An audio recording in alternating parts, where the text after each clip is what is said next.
Charlas con Radio INA.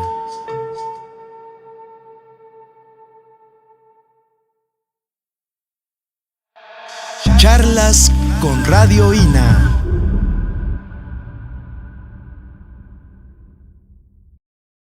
¿Qué tal, amigos? Muy buenos días. Esto es Radio INA.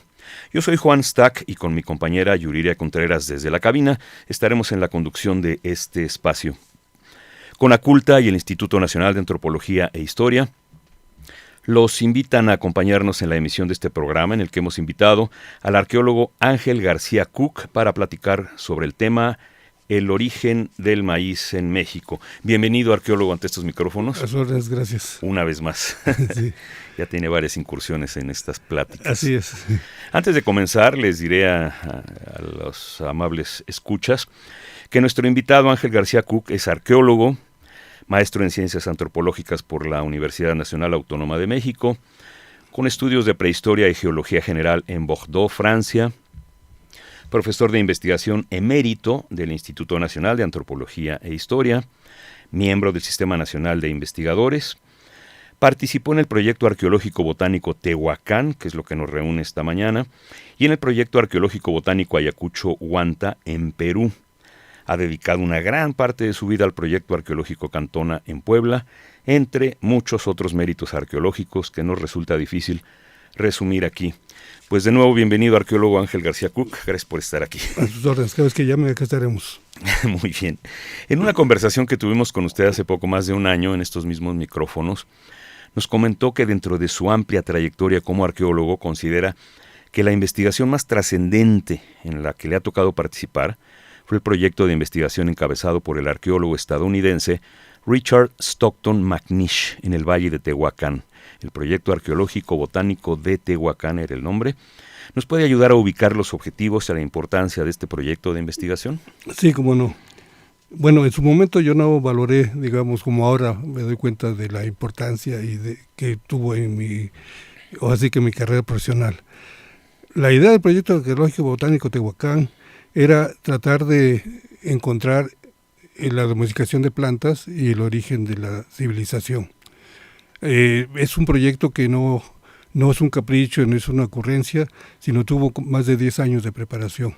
Uh-huh. O sea, primero se trabajó por los hallazgos que tuvo en Tamaulipas, el doctor McNish. Le gustó la idea de ver sobre el origen del maíz.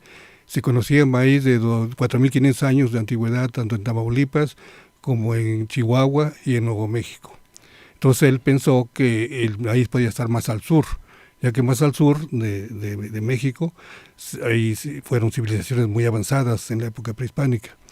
Entonces hizo un planteamiento y buscó en Honduras, buscó en Guatemala y excavó en Chiapas, y con los hallazgos en ninguna parte, le convenció el lugar.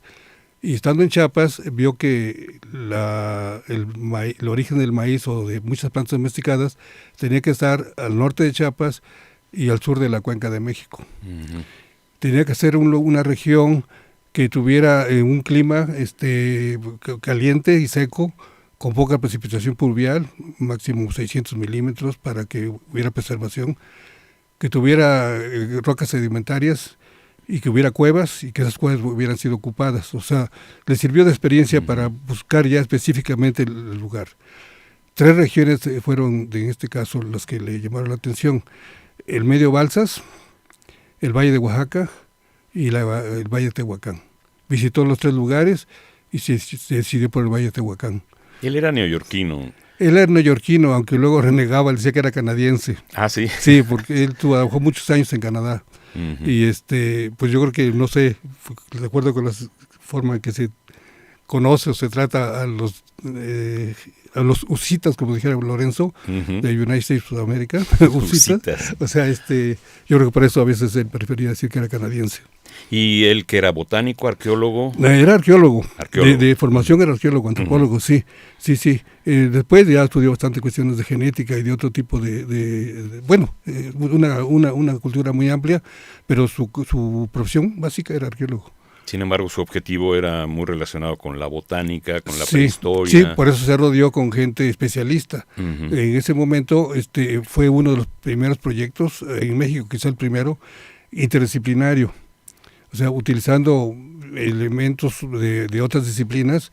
O sea, hubo zoólogos, biólogos, genetistas, antropólogos físicos, etnógrafos, o sea, para poder entender todo, tanto el medio ambiente actual como el prehispánico, y poder relacionarlo con la presencia del hombre.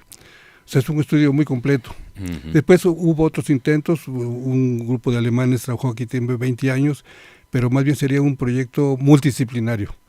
O sea, porque cada quien hizo su trabajo y publicó lo suyo. En el caso de Magnish, cada quien hizo su trabajo, pero él coordinaba. Entonces, él interpretaba, o sea, reunía. Además de la interpretación que daba el especialista, él daba la suya.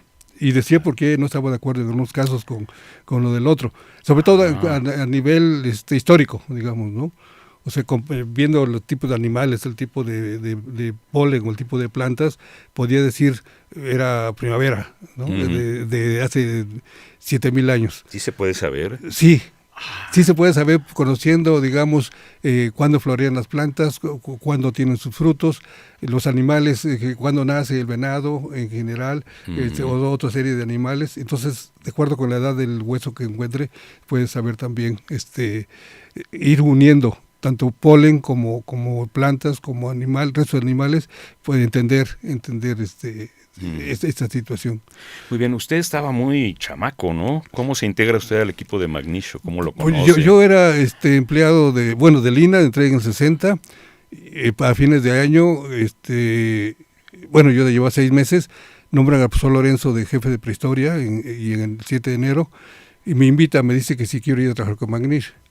Dice, va usted a perder sus clases de la escuela. Yo estaba en la escuela de antropología, estudiando todavía, sí. Y dice, va usted a perder sus clases, pero va a aprender muchísimo.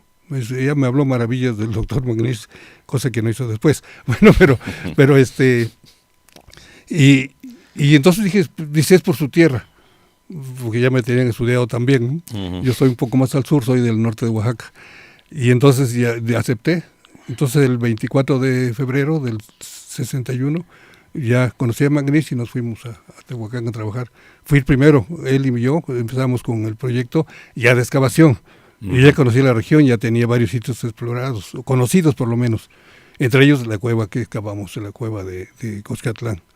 Y Magnish tendría unos 40 y tantos años. Sí, él nace en el 18, 60, sí, 42 años, sí. ¿Y cómo era Magnish? Es una persona, para mi gusto, muy agradable, Ajá. muy sencilla, muy dinámica, muy simpática. Por decirle de que desde su juventud fue campeón de box de los guantes de oro en Nueva York. así que se puede dar una idea un poco de su personalidad. Su versatilidad. Sí, bajo, casi de mi tamaño, o sea, no ni alto ni muy chaparro tampoco, pero muy agradable. Sí. ¿Y su relación con él cómo era? ¿Como de maestro-alumno? Pues él nos trataba por igual, claro, yo lo respetaba así como lo que él era, ¿no? Como la eminencia que era ya. Después todavía fue mucho más reconocido, pero él siempre trataba muy bien a sus colaboradores. Inclusive nos daba libertad absoluta casi si un día no queríamos trabajar, no pasaba nada. O sea, pues está cansado, ¿no? O algo así. Nunca pasó eso conmigo. No, pero sí entendía, sabía tratar a sus colaboradores. Sí. ¿Magnish eligió a México para estudiarlo o era porque estaba buscando estos parajes que usted decía con ciertas características geológicas, climáticas? Desde los 40 ya trabajó él en Tamaulipas. ¿Desde los 40? Sí, en su tesis doctoral se llama Relaciones del Noroeste de México y el sureste de Estados Unidos. Trabajó en Tamaulipas, en la costa, para ver una especie de corredor comercial entre Tamaulipas y Texas. Y de ahí vino ya el interés. Después lo mandan a excavar unas cuevas en la Sierra de Tamaulipas en 46, 48, y es cuando encuentra muchas plantas, también calabaza, frijol, maíz trabaja en la Sierra de Tamaulipas y el sureste de Tamaulipas. Y ahí es donde viene la idea. Y en esos años también, en el 57, se encontraron restos de maíz en la Cueva de la Golondrina en Chihuahua, también de 4.500 años de antigüedad. Entonces con eso ya vino la idea de hacer un proyecto en México, pero claro, lo que llamamos Mesoamérica, entonces empieza desde el sur, desde Honduras para Centroamérica. Buscando para llegar a total al Valle de Tehuacán. Sí. Muy bien. Cuando se inició el proyecto arqueológico botánico de Tehuacán, ¿qué tan novedoso resultaba en los años 60 la reunión de esas disciplinas dentro de una investigación? Y ahorita mencionó ya que se junta el botánico, el zoólogo, el geólogo, claro. Sí. Bueno, mire, José Luis Lorenzo, que fue el que creó los laboratorios de Lina especializados, también de zoología, de botánica, de suelos, de geología, él se había formado en Inglaterra. Uh-huh. Entonces entendió la idea de McNish y lo apoyó bastante. En un principio colaboró bastante con él también, hasta en cuestiones de geología. Él trabajaba mucho en geología. Pero sí era el primer proyecto que trabajaba en esa manera. ¿Y usted cómo se integró? ¿Como arqueólogo? Como arqueólogo, inclusive como representante de Lina. O sea, ahora que me doy cuenta, pues era mucho paquete. ¿Era el único de Lina? En principio sí. Ajá. Después ya llegó otro compañero de San Luis Potosí. Pero cualquier problema de otro tipo, yo lo resolvía desde el punto de vista de Lina. Uh-huh. Entonces hasta para los sueldos. Los señores ahí hacendados decían que pagara, no sé, 4 pesos al obrero. Yo decía que no, que mínimo $1. Uh-huh. Entonces, y él me hacía caso, o sea, McNish, o sea, 12.50 en ese momento. Ajá. Así pagó, claro, los hacendados no les gustó, porque si iban a malacostumbrarse la gente ya no iba a trabajar después por menos dinero, ¿no? Ajá. Pero sí, como arqueólogo y supuestamente representante de Lina. Le comentaba yo antes de iniciar esta conversación de que me llamó la atención el apoyo para McNish de un señor Ricardo Gutiérrez. ¿Usted lo conoció? Sí, cómo no. Sí, era del Hotel Peñafiel. Ajá. Sí. Son particular. Sí, muy, muy agradable también. Pues nos trató muchísimo, él nos ayudó a conseguir casa para poder habitar, uh-huh, mientras nos hospedó en Peñafiel. Todos los días después de las labores, McNish iba en la primera temporada allí al Hotel Peñafiel a tomar un vodka tonic o Tom Collins con cacahuates, ¿no? O sea, todos los días, ya después ya regresábamos a cenar. Eso fue una maravilla. Y varias personas de Tehuacán, en general nos apoyaron mucho, tanto las autoridades como la gente, así que sin ser autoridad nos apoyaron. Ajá. ¿Qué instituciones financiaron este proyecto? O sea, McNish ya traía su... Cuando la primera temporada, bueno, en general toda la temporada lo pagó la Rockefeller Foundation y la Fundación de Ciencias de Estados Unidos. Empezamos en el 61 con $10,000 de la Rockefeller y $10,000 de la Fundación de Ciencias de Estados Unidos. ¿McNish pertenecía a esa fundación o no? ¿Él era independiente? Él venía de Canadá. Ah, claro. Sí. Que había excavado también antes allá. Sí. Bueno, ya nos dijo cuáles son los antecedentes de este proyecto, por qué seleccionó Tehuacán McNish, los antecedentes en Tamaulipas, en la costa y en la sierra. ¿Cuáles son las peculiaridades de un trabajo arqueológico de esta naturaleza? O sea, ¿qué tipo de vestigios hay que buscar? ¿Con qué ojo va uno para recolectar? Mire, son proyectos de área. Yo sí le llamo proyectos de área. O sea, antes de cualquier excavación, primero se hace el recorrido buscando sitios. A veces es paralelo, pero desde luego tiene que empezarse con el recorrido para poder saber qué sitios existen. Tratar de fechar esos sitios con materiales de superficie. Mucha gente no cree en material de superficie, yo creo como un 98% de veracidad, el material de superficie. Y ya una vez con eso ya decide. En este caso la idea era material orgánico, temprano. Entonces ya se reducía ahora sí que el universo. Entonces, ¿qué cuevas tenía? ¿Cuáles sí tenían preservación? Que no eran húmedas. Entonces ya sondear esas cuevas. Y una de ellas fue la cueva que en esa época se llamaba del Cerro Ajuereado. Después se llamó Cueva Coscatlán. Y ahora la gente le llama Cueva del Maíz. La gente, así la conocen. Usted pregunta Cueva Coscatlán y no le saben dar noticia. Cueva del Maíz. Pero ya tenía como 60 sitios reconocidos cuando empezamos a excavar Coscatlán. Entonces, excavando ya ese lugar, se siguió la exploración, la prospección arqueológica, 1.800 kilómetros cuadrados más o menos, parte de Puebla y parte de Oaxaca. O sea, no solamente excavamos 7 cuevas, sino se conoció un área muy grande y se hizo una secuencia hasta siglo XVI, ¿no? Entonces, digamos, de esas 7 cuevas, una resultó la buena, la del maíz, ¿o no? Bueno, las 7 dieron información. Ajá. Mucho material orgánico, fueron nada más 5. Las que tuvieron mucho más fueron 2. La cueva Cuscatlán y la cueva San Marcos. Entre las dos tuvieron más de 15,000 restos de maíz entre las dos. 15,000. Más de 15,000. Sí, en general se encontraron más de 100,000 plantas. Maíz, frijol, calabaza, chile, aguacate, ciruelas, sí, zapotes. O sea, se encontró muchísimo porque había mucha preservación, sobre todo en Cuscatlán. En Cuscatlán se encontraron como 15,000 restos de maíz, nada más en Cuscatlán. Y en San Marcos 1,600 y tantos, ¿no?, de restos de maíz. De estos maíces, 75 nada más, o lotes, fueron muy antiguos, 75. 27 de San Marcos y 48 de Cuscatlán, que son los más antiguos, alrededor de 6,500, 7,000 años antes del presente. ¿Sí? ¿Y cómo identifican un vegetal de un mineral, algo tan sencillo como eso? Yo lo vería todo como piedritas. No. ¿Está fosilizado? No, la planta. Usted ve el frijol, ve el maíz, ve la mazorca, ve el olote. Tal cual. Sí. No. Macroscópicamente usted lo ve. Inclusive cuando empezamos a trabajar en Cuscatlán, registrábamos todo, ahora sí que antes de levantarlo. Pero había tanto vegetal que después registraba yo, digamos, 10 por 10 centímetros y 5 de espesor o 3 de espesor. Porque había, por ejemplo, maguey masticado, el maguey que lo cocían y luego lo masticaban.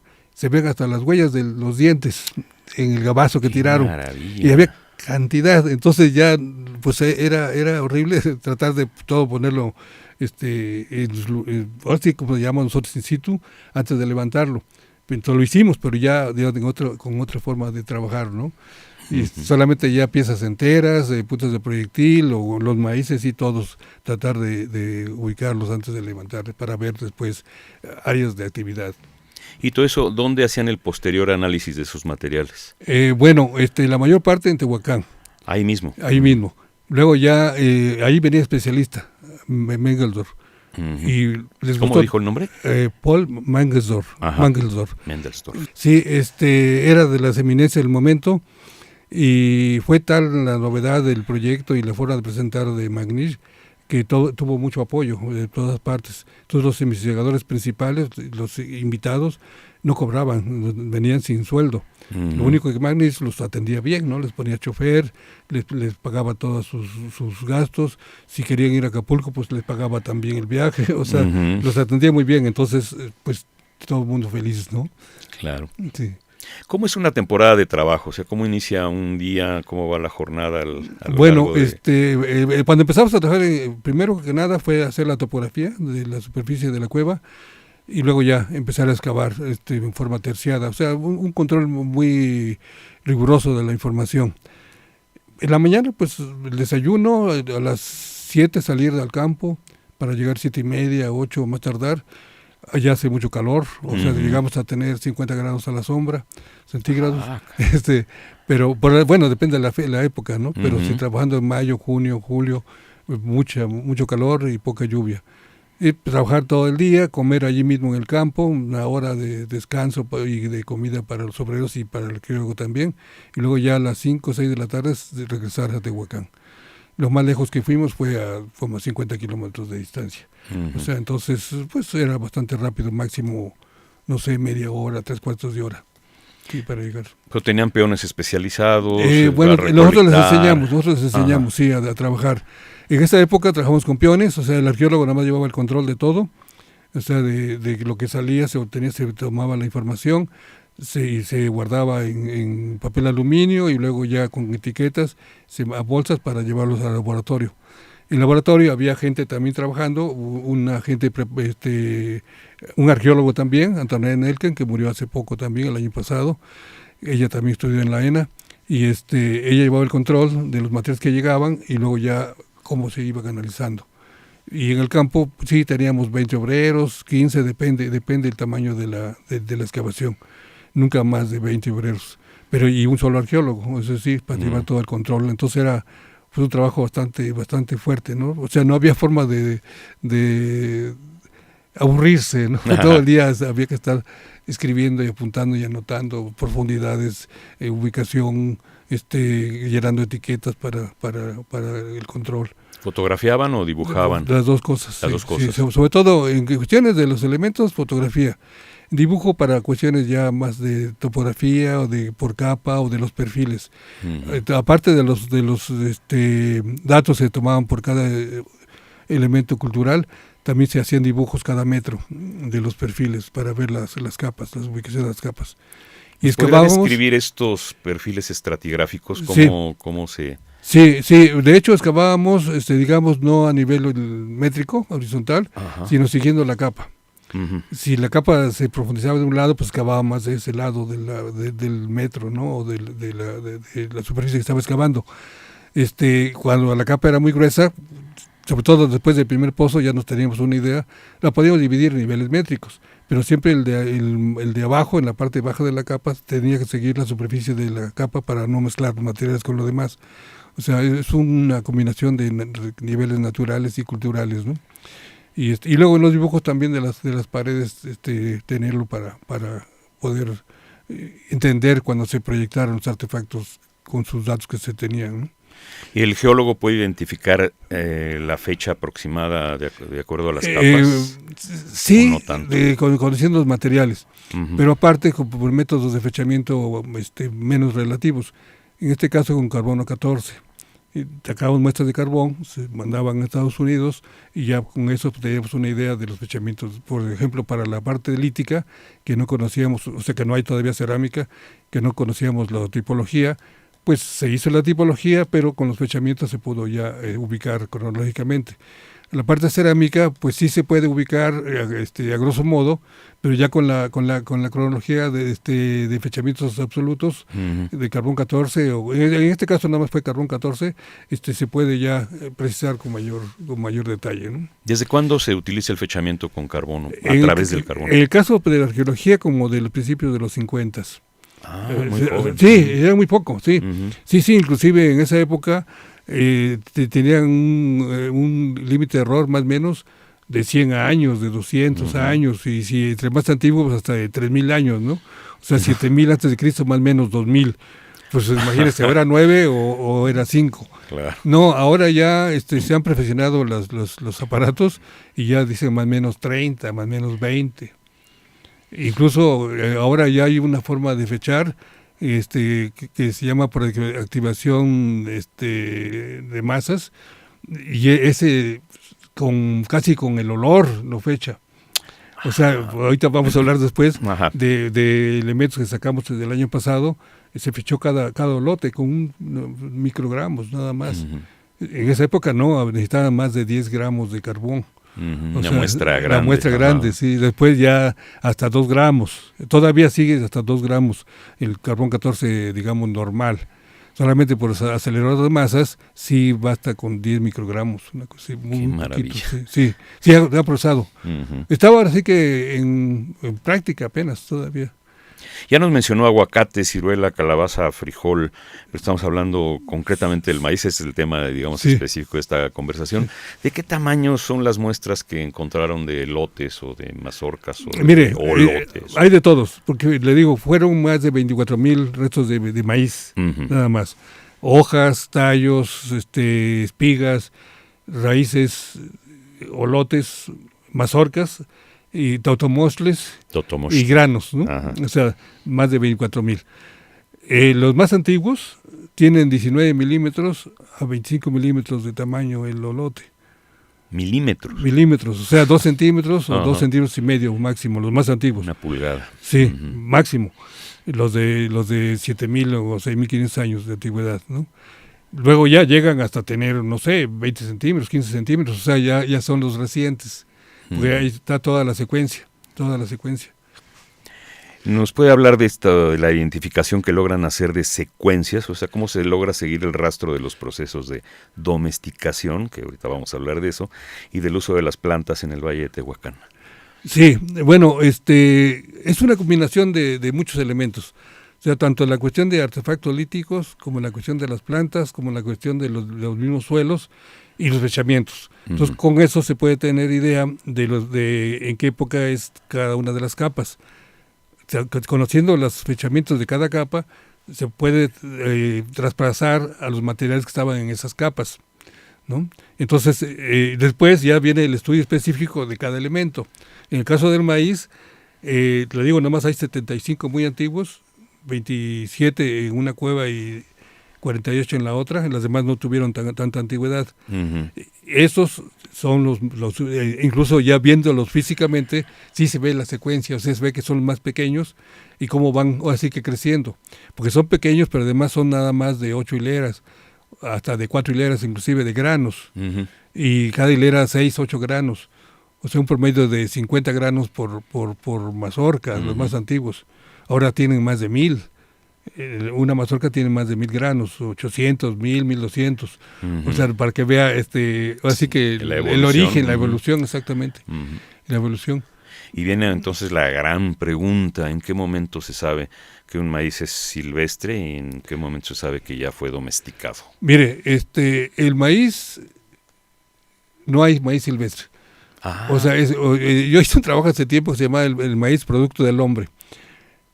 No se puede multiplicar, no se puede reproducir si no interviene el hombre, todavía en la actualidad.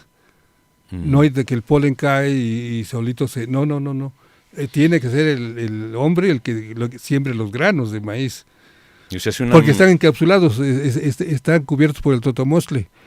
Entonces la espiga no puede fertilizar. O sea, si yo dejo secar una mazorca en el campo y el lote finalmente cae a la tierra, no... Bueno, pero solamente que condiciones especiales para que se pueda pudrir la totomostle antes que se pudra el maíz, ¿no? Entonces tienen que quitarle. Igual pasaba por eso el teocinte, digamos, sí se puede dar silvestre porque no tiene tanta protección. ¿Qué es el teocinte? Es el antecedente del maíz, es una especie de pasto también. Y el producto también son unas mazorquitas muy pequeñas, con menos granos y con menos hileras también, pero supuestamente de ahí viene el maíz. O sea, el hombre de aquella época, o los hombres y las mujeres de aquella época, aprovechaban ese grano y lo cuidaban, con que le quitaran las hierbas, lo mezclaban y fue haciéndose el maíz. Así se hizo el maíz. Ahora sí que es un producto del hombre, no existe en la naturaleza. Al menos esa es la última versión, digamos, de los biólogos, ¿no? En su momento Magnici dijo que esos maíces eran silvestres, los pequeños, que sea maíz pero silvestre, pero no hay maíz silvestre. O sea, en ninguna parte del mundo hay maíz silvestre. Hay teocinte, que es pariente del maíz, pero no maíz silvestre. Entonces, todavía el hombre es el que lo siembra. O sea, no se fertiliza solo. O sea, digamos, el polen, la mazorca es la parte femenina. Entonces, pero como está cubierta, nadie lo fertiliza, ni los pajaritos, ni las mariposas, ni nada, las ¿no? Abejas, ¿no? Entonces tiene que ser el hombre el que le quite ahora sí que las pieles que tienen encima, el totomostle, y entonces ya ese grano lo puede sembrar. Entonces se puede decir que a partir de la domesticación del maíz ya identificamos que el hombre deja de ser nómada, o estoy diciendo bueno, no, tiene que haber producción más amplia. O sea, al principio pues alcanza para comer la familia, los que están ahí. Son 50 granos, 55 granos, máximo 80 granos por mazorca. Entonces pues no es suficiente. Pero cuando ya se tiene maíz, se tiene frijol, se tiene calabaza, se tiene chile, en el caso de México, ya se puede depender más de los productos cultivados que de la cacería y la recolección. Entonces cuando ya se vuelven sedentarios. O sea, no nada más el maíz, una serie de materiales que le puedan alimentar. O sea, el maíz era un porcentaje nada más. Entonces mínimo maíz, frijol y calabaza en el caso de México, y chile también. Y es similar este proceso en el caso de los cereales que sostienen a otras grandes culturas del mundo como el arroz o el trigo, o qué peculiaridades distinguen el caso del maíz y las posibilidades de conocimiento en torno a él. Mire, en el caso de los cereales, la idea de Magnish después de Tehuacán era hacer leyes de desarrollo, ¿no? Y sabía que la agricultura fue la base del sedentarismo, o sea, partía de esa premisa. Por eso después fuimos a Perú, para ver, allí la base de la alimentación es la papa, en la época prehispánica y en la actualidad. Hay como 70 variedades de papas, de todo, así que todos colores y todos sabores. Entonces fuimos a Perú para ver también, tratar de ver el origen del sedentarismo en aquella región con base a otro tipo de alimentación. Las papas, el cuyo, un conejillo de, el cuy, que le llaman cuy, de Indias, de Indias, la llama, ¿no? La alpaca. Otra idea, pero fuimos también ahí para ver eso. De hecho, ahí encontramos muy poca preservación, pero sí hubo mucha información sobre la llama, la alpaca, el cuyo, un poco sobre la coca. La coca también, encontramos coca en excavación. Otro tipo de desarrollo, pero con base también en la agricultura. Después ya podía comparar México y Perú para ver en qué coincidían en el desarrollo. Entonces fue a China para ver lo del arroz, también excavó en China. Entonces pudo saber que desde 15,000 años ya hay arroz silvestre, y ya por el 8,000 años ya hay arroz domesticado. Ya no acabó, yo creo, de interpretar, pero también era con otro tipo de plantas, o sea, en este caso cereales, se llega a lo mismo, al sedentarismo, junto con otra serie de elementos. Ya para el 2000, la idea de Magnish era irse a Turquía para ver el origen del trigo. También ya no pudo, o sea, murió antes de llevar a cabo. Con esos 4 lugares, México, Perú, China y Turquía, trataba de plantear leyes de desarrollo. O sea, se cumplen esto y esto para poder llegar al sedentarismo. ¿Y no hay quien tome la estafeta de Magnish para seguir haciendo esa Yo investigación? me imagino que debe haber algunos todavía ahora, pero yo creo que les falta la visión de Magnish, porque lo que están haciendo es reestudiando los materiales de Magnish, o sea, los mismos que él sacó, sí. Tratando de buscar algo parecido que no ha encontrado. Es que realmente Tehuacán es una maravilla, o sea, más de 100,000 plantas, restos de plantas preservadas. Se encontraron después 3 solotes de maíz en Oaxaca, una semilla de calabaza, como 30 frijoles, o sea, para que se dé una idea, o sea, no llegan ni a 1,000 elementos, y allá más de 100,000. Entonces, es así que caso único hasta ahorita del mundo. En el mundo. En el mundo. Y ahora es muy diferente el maíz a la papa, que crece abajo totalmente, de la tierra. Totalmente diferente. El arroz también es totalmente diferente al maíz. Sí. Digamos, ¿qué semejanzas buscaba Magnish en estas formas? Los procesos, o sea, los procesos para ver, maíz más frijol, más calabaza, más chile, que produzca más del 30% o 40% ya logra el sedentarismo. Entonces, no sé, arroz más esto, más lo otro, que produzca igual, más del 40% se logra el sedentarismo. O sea, por eso dura como 3,000 años, 4,000 años el proceso del origen del maíz al sedentarismo, por el porcentaje de alimentación. O sea, si es más del 10% en total, con todo aguacate y calabazas y chile y frijol y todo, y amaranto y todo ello, no es suficiente. Entonces tienen que cazar, tienen que recolectar, pero cuando ya tienen más del 40% y tienen que cuidar el cultivo, tiene que darse a alguien a cuidar el cultivo, entonces vienen las dos cosas. Una gente ya sedentaria y parte de la familia puede seguir cazando para completar. Pero cuando ya se vuelven sedentarios, ya surgen otra serie de ideas, ya surge la cerámica, surgen artes, surge otra serie de cosas, entonces ya se vuelven totalmente sedentarios, que donde ya pasa del 50 a 60% de la alimentación producida. Ya no depende del medio, o sea, ya no tiene que andar buscando en diferentes partes, sino ya se queda en un solo lugar. Sí, pero Bien. tiene que haber un porcentaje grande, o sea, más del 50%. Claro. Sí. Bien, le recordamos que estamos transmitiendo en Radio INA la estación por internet del Instituto Nacional de Antropología e Historia. Estamos platicando con el arqueólogo Ángel García Cook sobre el origen del maíz en México. Transmitimos desde la colonia Roma de la Ciudad de México, capital de la República Mexicana. Y sigamos con este tema. Digamos que el objetivo de Magnish era entonces ver en qué momento deja de ser nómada el ser humano. Sí. El objetivo central. Sí, digamos. sí, empezando por México. Sí, y después ya siguió con los demás. Sí. Muy bien. ¿Qué otras plantas fueron identificadas? Esto ya lo mencionamos en los hallazgos de Tehuacán. Y Yuriria nos pone aquí una pregunta que dice que el investigador Arturo Barman escribió a finales de los años 80 que probablemente la secuencia que se obtuvo en las excavaciones de Tehuacán constituye la serie más completa para documentar el tránsito de la vida nómada a la civilización no solo en América, sino en el mundo. ¿Coincide usted con esta afirmación? Desde luego que sí. Uh-huh. Sí, porque en general se basaban más en artefactos, digamos, no perecederos, ¿no? O sea, piedra, hueso, el hueso también a veces no lo encontramos.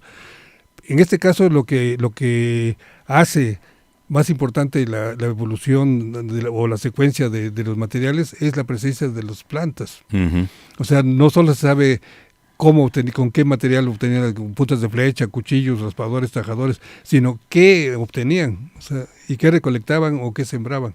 Está la planta en sí, y no, te digo, no 5 o 10 plantas, sino miles de plantas, ¿no? Entonces sí, se tiene una idea muy clara. Ahora con los hallazgos que se ha habido en otras partes, se encajan, digamos, lo van encajando en la secuencia de Tehuacán, pero no han transformado inclusive la secuencia, ¿no? Que tengo 2 maíces más antiguos que los de Coscatlán, que tengo un frijol más antiguo que el de Coscatlán, pero menos antiguo que el de Tamaulipas. O sea, se va armando más, se va llenando, pero la secuencia, así que la creó Magnish, ¿no? Platícanos de su experiencia en Perú. ¿Cómo se unió al equipo de Magnish? Bueno, como trabajé con Magnish en Tehuacán, yo creo que 3 años, 3 temporadas, me imagino que le agradó mi trabajo. Entonces estaba yo becado en Francia, en Burdeos, y me escribió allá que iba a hacer un proyecto en Perú, que si quería yo ir hacia allá. Uno luego cuando es joven es muy creído, ¿no? Entonces le dije que sí, pero que en otras condiciones. Y me nombró así que su brazo derecho. Yo fui jefe de campo allá en Perú, de todos los trabajos que se hacían, no solo los míos, sino los de todos los demás arqueólogos, y nos fuimos a Perú en el 69. Sí, estuve también 3 temporadas. 3 temporadas. 3 temporadas en 69, 70 y 71. Y ahí sí fue más pesado para mí por la topografía. Yo soy de tierra pues baja, no sé, a 900 metros en el nivel del mar, y ahí llegamos a trabajar hasta 4,000 metros en el nivel del mar, ¿no? Entonces, pues siempre realmente me daba miedo el corazón, la expresión, ¿no? Y me tocó hacer todo el recorrido. O sea, en este caso no solo excavé, sino me tocó hacer el recorrido. La prospección. La prospección, sí. Caminar, también encontramos como 450 sitios, ¿no? Y un área también como cerca de 2,000 kilómetros cuadrados. Pero pues muy interesante también, pero no se compara. En cuestión de antigüedad, sí, es más antiguo en la parte que trabajamos en Perú, desde 20,000 años hasta el siglo XVI. Tehuacán no, sería 10, 12,000 antes de Cristo hacia acá. Pero en cuestión de preservación de materiales orgánicos, allá fue pobre. Sí. Cuando iniciamos esta conversación, nos decía usted que no percibía la importancia del proyecto. En este momento ya cuando va a Perú se da cuenta de la trascendencia de este trabajo, ¿o desde cuándo? Más en Perú. Sí, porque excavamos unos sitios maravillosos, bien estratificados, hasta más de 5 metros de estratificación. Y podíamos identificar, sin conocer los materiales de Perú, un poco comparando con México. O sea, esto puede ser 5,000 antes de Cristo, ¿no? Esto puede ser tal cosa. Y la satisfacción que al fecharlo, pues resultaba 10 años más, 10 años menos, que no es nada, ¿no? Sí, aprendí bastante. Y más porque no encontramos preservación. O sea, entonces me di cuenta ahora sí que de las maravillas que había sido la cueva de Cozotlán y la cueva de San Marcos, sobre todo de esas. ¿Usted ya tenía, desde que estaba estudiando arqueología, interés por la prehistoria? Sí, De hecho, mi primer trabajo, bueno, fue en el museo, pero 6 meses, luego ya entré a la parte de prehistoria. Cuando nombran a José Luis Lorenzo de jefe de prehistoria, él me invita. Entonces soy el primer participante con él, también como en la parte de prehistoria. Y luego ya llegaron Lidbach, en mi castillo, más gente, ¿no? Pero sí me interesaba. Inclusive yo siempre renegaba a trabajar en sitios monumentales. Me salvé de Teotihuacán, me salvé de Cholula, y ahora sí ya caí en lo mismo, pero ahora en eso ya me quedé. Hablando, digamos, de la arqueología como se hace en México, ¿con Magnish era diferente? ¿Se trabajaba diferente? No, igual, o sea, sí, lo mismo, o sea, la arqueología es arqueología, bien hecha, pero la arqueología es arqueología, sí, no hay problema, se trabaja igual. Muy bien.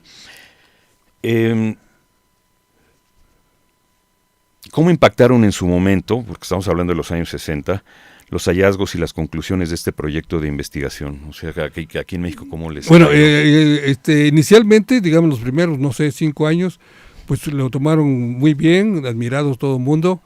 Después ya empezaron, yo creo que las envidias, y entonces a negar un poco los fechamientos, a negar la antigüedad, a tratar de fechar, como pues, va avanzando la cuestión de fechamientos, la tecnología, cada elemento, los mezclaban, yo creo, para que salieran más tardíos, cosas, ya empezó las envidias profesionales, y ha sido muy atacado, mucha información, y sin embargo, sigue siendo hasta ahorita lo más antiguo y sigue siendo la secuencia más completa. Bien. Sí. Nos comentaba también antes de iniciar esta conversación que usted volvió a Tehuacán, o sea, no estamos hablando nada más de los años 60, sino del año pasado, XXI. El año pasado. Sí, un grupo de científicos del Angevio, Laboratorio Nacional de Genómica para la biodiversidad, que está en Simvestab, Irapuato, quería estudiar o está estudiando el genoma del maíz para ver qué otras plantas fueron afectadas con la domesticación del maíz. Entonces buscaron arqueólogos para trabajar, fueron con Linda Manzanilla, con varias personas, y entonces todos lo mandaban conmigo. Total, ya me encontraron y me convencieron, hicimos un proyecto. En el caso del proyecto que hicimos, yo le puse Proyecto Arqueológico Botánico Tehuacán, 50 años después. Y fuimos a excavar otra vez nada más 1 metro cuadrado, tanto en Cozatlán como en la cueva de San Marcos, para buscar maíces que no estuvieran manoseados, porque todos los demás ya los manoseó el obrero, los manoseó el arqueólogo, los manosearon los biólogos, genetistas, todo el mundo, ¿no? Los tocó. Cuando se manosea, ¿qué pasa? Pues se contamina. Ajá. Entonces, para ese tipo de estudios de ADN, pues ya puede salir el ADN ahora sí que de la mano que lo tocó, ¿no? Sí, de la saliva, se le cayó, cosas de ese tipo. Entonces, la cosa era obtener maíces nuevos, o sea, frescos, sacados de allí, sin tocarlos. Entonces fuimos ya a excavar de forma diferente. Yo no excavé, me llevé un compañero más joven para que aguantara más, porque se disfrazaba. O sea, se ponía tapabocas, se ponía cofias, guantes, todo overol, las botas, todo tapado. Y doble guante. Si por alguna razón tocaba el olote, se cambiaba el guante y se ponía otro. Todo, incluso con pinza lo sacábamos, ¿no? Entonces logramos, fue otro tipo de excavación, muy aséptico, totalmente limpio. O sea, ahí no hubo obreros. Hubo obreros para que movieran una piedra, para que no tiraran en esa tierra. Pero lo hizo un arqueólogo, Javier Martínez, trabaja aquí al lado. Y están ya estudiando. Y ya no sé si mañana, me parece que dan algunos avances en un congreso que hay en el museo, ahorita unas reuniones, para ver qué se ha avanzado. En San Marcos logramos encontrar 10 elementos de maíz, 7 olotes, una espiga, un tallo y un totomostle. Antiguos todos, más o menos de 5.300 de antigüedad, 5.100, 5.300 de antigüedad, son los más antiguos.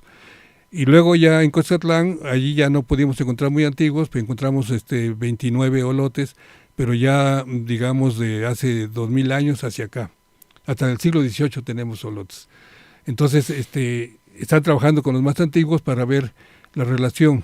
Y ahorita está relacionado más con el teosinte parviglumis, es una variante del teosinte, que es el que puede ser que sea uno de los que fue básico en la domesticación de la planta.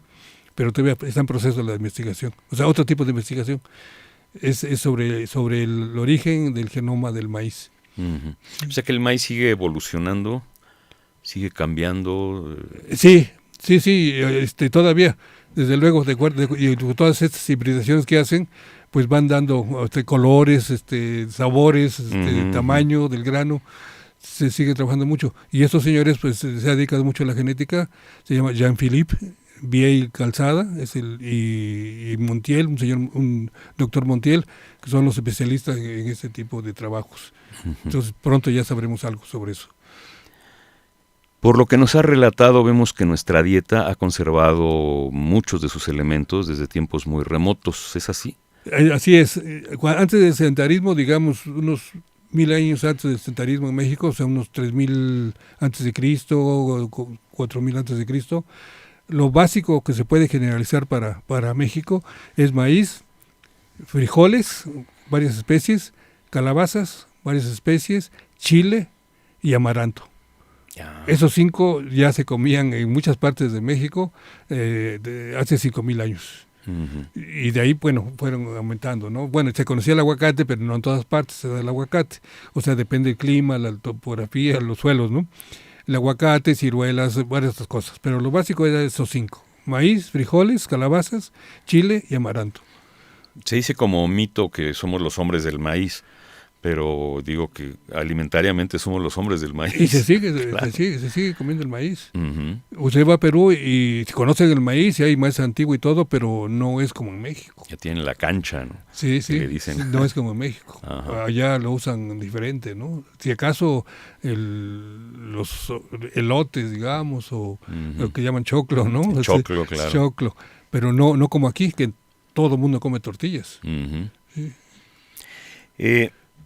Los otros productos del maíz, eso se puede detectar cuando se fueron haciendo. O sea, primero había tortilla, sería el primer producto del maíz. Yo creo que eran más bien como memelas o como gorditas, porque la tortilla requiere el comal. Ajá. Y bueno, también en el Istmo hacen tortillas en ollas también. Los pegan a la pared y cuando ya bajan, quiere decir que ya se coció de un lado. Entonces también hay otra forma de hacer tortillas. Pero yo creo que antes de la tortilla ya se usaba el tamal, o ya se usaba el tipo como pozole. Sí, hay una gran variedad de alimentos de base de maíz. La tortilla, podríamos decir que en algunas partes, ya por el 1000 antes de nuestra era, o sea, hace 3000 años ya se comían tortillas. No en todas partes, en algunas partes. ¿Y se puede detectar con estos vestigios cuándo inició la nixtamalización, por ejemplo? Sí. Inclusive hay un hallazgo que no está muy corroborado en Guerrero, de que encontraron restos de nixtamalización muy antiguos, muy tempranos. Sí se puede detectar con análisis específicos. Sí, cuando ya usan la cal, digamos, ¿no? Para poder sí. Bien. ¿Cómo podría usted resumir cuál fue el mayor aprendizaje que tuvo usted de Richard Stockton McNish? Pues su dedicación, la seriedad en los trabajos, o sea, el control de la información, que pues, seguimos ahora sí que usando incluso los métodos de excavación también de McNish. Yo manejo los de McNish y los de Lorenzo, y los aplico depende de la situación. Pero sí, bastante, y sobre todo su intuición, ¿no? Su intuición. Yo creo que heredé un poco su intuición y también quizás de su buena suerte, ¿no? Tenía mucha suerte de McNish. Pero yo creo que más bien era conocimiento, ¿no? O sea, Bien. Respecto a esta investigación que estamos hablando que inicia en los años 60, ¿siguen siendo válidos lo que se concluyó, lo que se encontró allí, o ya fue superado, mejorado, avanzado? En el caso del maíz, concretamente, hay dos restos, 2 solotes más que se encontraron en un lugar que se llama Guilanaquitz, en Oaxaca, en el Valle de Oaxaca. Incluso lo encontró un compañero, Ken Flannery, que trabajó también en Tehuacán y trabajó también en Perú. Flannery. O sea, Flannery. Y son, no sé, según las fechas absolutas, 500 años más antiguos, supuestamente, que los de Cuscatlán, que los fechados de Cuscatlán. Entonces, es lo único que se ha avanzado. En Calabaza también tienen una semilla, también más antigua que Cuscatlán. Bueno, es que una de las conclusiones que dio Magnish es que no hay un solo origen de la agricultura, o sea, de la domesticación, sino que son varios lugares donde tuvieron la idea de controlar de las plantas o de domesticarlas o de cultivarlas por lo menos.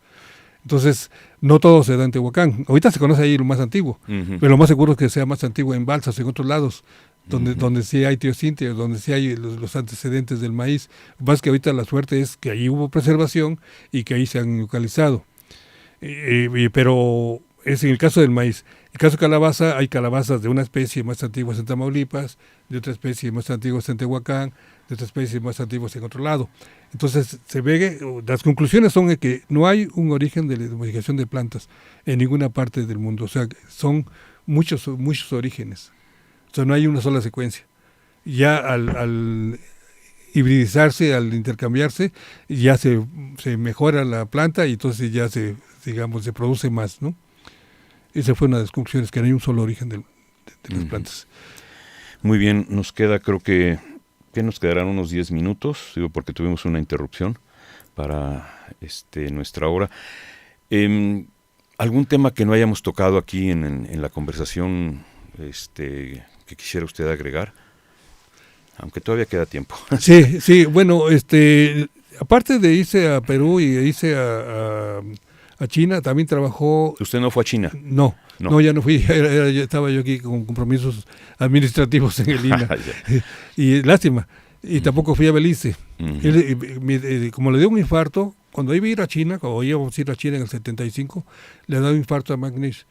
Entonces le ponen 2 marcapasos y le prohíben viajar en avión.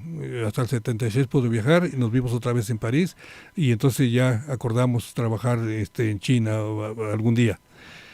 Mientras descansaba, o sea, mientras le impedían ir a China, se fue a Belice. O sea, no, era muy inquieto, no podía estar sin excavar. Y entonces vino la idea de ver un poco el desarrollo agrícola en áreas tropicales, o sea, otro tipo de medio ambiente. Y tiene también una secuencia interesante ahí, que no tan rica como la de Tehuacán, pero también otra versión, digamos, del proceso evolutivo, ¿no? En Belice. Después ya se pudo ir a China. Entonces, tiene un libro, Magnish, sobre plantas domesticadas del mundo, y aprovechadas, no solo domesticadas, sino también aprovechadas o cultivadas. Hay una diferencia entre domesticada y cultivada, ¿no? Cultivadas son cualquier cosa que usted controla o que siembra. Domesticada es cuando le cambia la genética. O sea, cuando genéticamente cambia, que la planta no se encuentra si no fue porque la intervención del hombre. Entonces, por ejemplo, hay dudas en el maguey, en el chile, si fue domesticado o nada más es aprovechado. O sea, que le quitaban las hierbas de los lados y creció más, cosas de ese tipo, el aguacate. O sea, hay varias plantas que fueron cultivadas, pero quién sabe, parece que no fueron domesticadas, nada más aprovechadas. Entre ellas el aguacate, las ciruelas, una serie de plantas que consumimos y que se cultivan, se siembran, pero no se cambió la genética de la planta misma.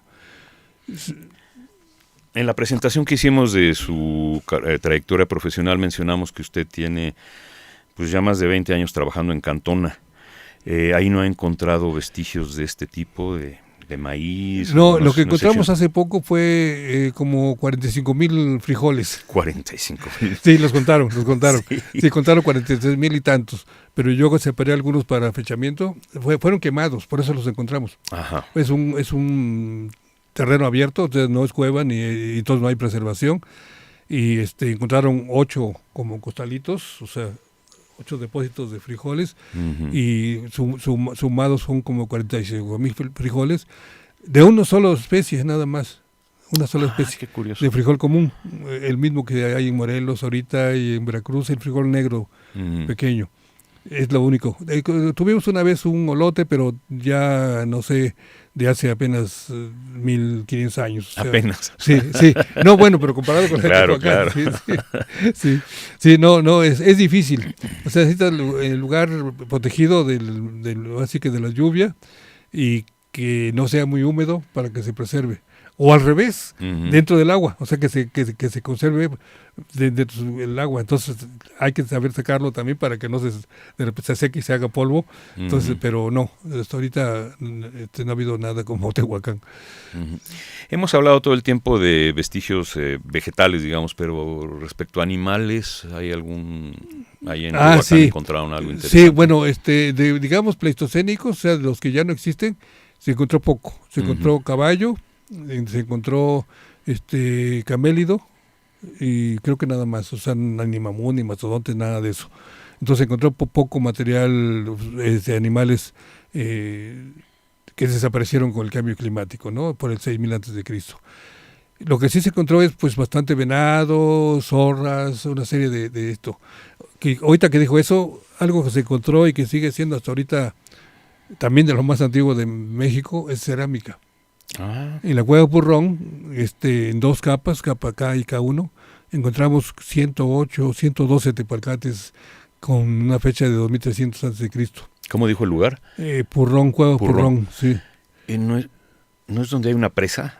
Sí, la presa Purrón está cerca ahora sí que de la cueva. La cueva más, la presa más antigua que se conoce. También, de como 750 a.C., tienen nada más 175 metros de cortina y 3 metros de altura, 6 metros de altura. Pero ya para el 600 a.C. tiene 400 metros de largo la cortina, 400 metros y 18 metros de altura. O sea, es una obra también hidráulica fantástica. O sea, en obras hidráulicas también hay muy tempranos, hay canales de más de 3.000 años de antigüedad y la presa esta que sigue siendo la más antigua y más grande de su momento, ¿no? Hay otras presas chiquitas en la época olmeca también, pero bueno, no se compara con esta en dimensiones. En esa cueva, cercana a la presa, encontramos cerámica que hasta ahorita es la más antigua de México. Se llama son dos tipos de cerámica, purrón tosco y purrón liso, ¿no? Y después se encontró algo en Puerto Marqués, en Acapulco, más o menos también como 2000 antes de Cristo, y luego en Oaxaca también algo antiguo. Estas ahorita son las más antiguas de México. O sea que tuvo también esta región de Tehuacán mucha importancia antes de la llegada de los europeos. Sí. Sí, bastante, pues de ahí son los códices del grupo Borgia, también. Por eso, porque una de las razones de buscar este lugar era también donde se hubiera dado una cultura muy avanzada. Y en caso de Oaxaca, bueno, pues ahí conoce Monte Albán y una serie de cosas, ¿no? Y en el caso de Tehuacán son los códices, lo avanzado en la época prehispánica.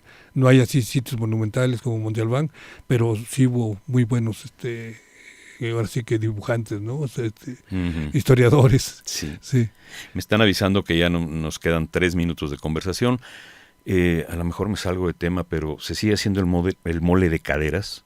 Todavía muy caro, pero sí, todavía.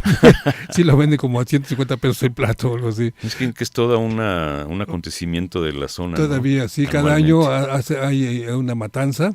Ahora ya son pocos, ya se matarán, no sé, 2,000, 3,000 chivos. Hubo épocas que se mataban hasta 20,000 chivos. Vienen de Chiapas, de Guerrero, de varias partes, desde que casi ya vienen caminando, ya que vienen haciendo para llegar a Tehuacán y entonces ya ahí sacrificarlos. Se sigue haciendo todavía. Y se le pone maíz seguramente. Sí. Digo, para no salirnos del tema o justificar la pregunta. Bueno, se come con tortillas. Muy bien.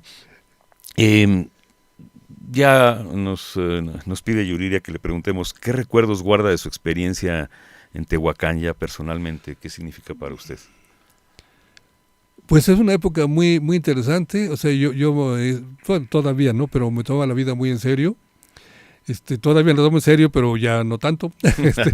Y todo el tiempo dedicado al trabajo, leyendo, ahora me doy cuenta que me equivoqué de lectura, leyendo trabajos de Magnish, pero sin corrector de estilo. Entonces ese inglés no era el que yo debería haber leído.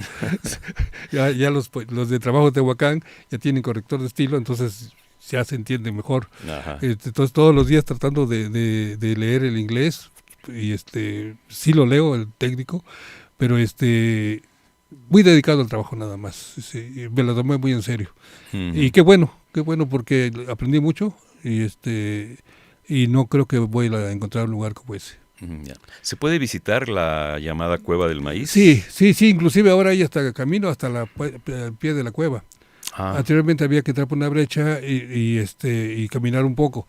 Ahora ya los de Tilapa, un pueblo cercano, la cuidan y hay hasta estacionamiento. Es adentro de una barranca, pero sí se puede llegar a la cueva. Sí se puede llegar. A la del Maíz sí, a la otra de San Marcos no. Ese no es hay forma, no, y casi ni la conoce la gente. Uh-huh. Muy bien, pues creo que con esto estamos concluyendo esta conversación. Arqueólogo Ángel García Cook, muchas gracias por esta interesantísima plática y por compartir con nosotros sus conocimientos. Las órdenes. Gracias. Sí. Pues así, Yuriria Contreras desde la cabina y elaborando el cuestionario, y un servidor, Juan Stack, a nombre de Radio INA, damos por terminada esta emisión del programa, agradeciendo profundamente la generosa participación de nuestro invitado Ángel García Cook. Gracias también a nuestros escuchas, quienes nos atienden a través de la Internet desde cualquier lugar del planeta donde se encuentran. Agradecemos, como siempre, la colaboración de Luis Alberto López Guario y Pedro Francisco Sánchez Nava para la coordinación de estas entrevistas. En la producción, Gabriela Marentes y Abanibaldo Morales.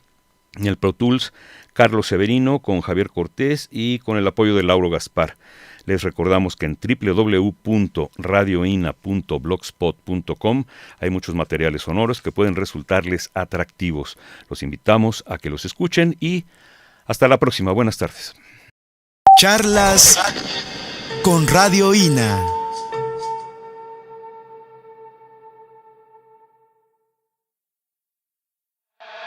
Charlas con Radio INA.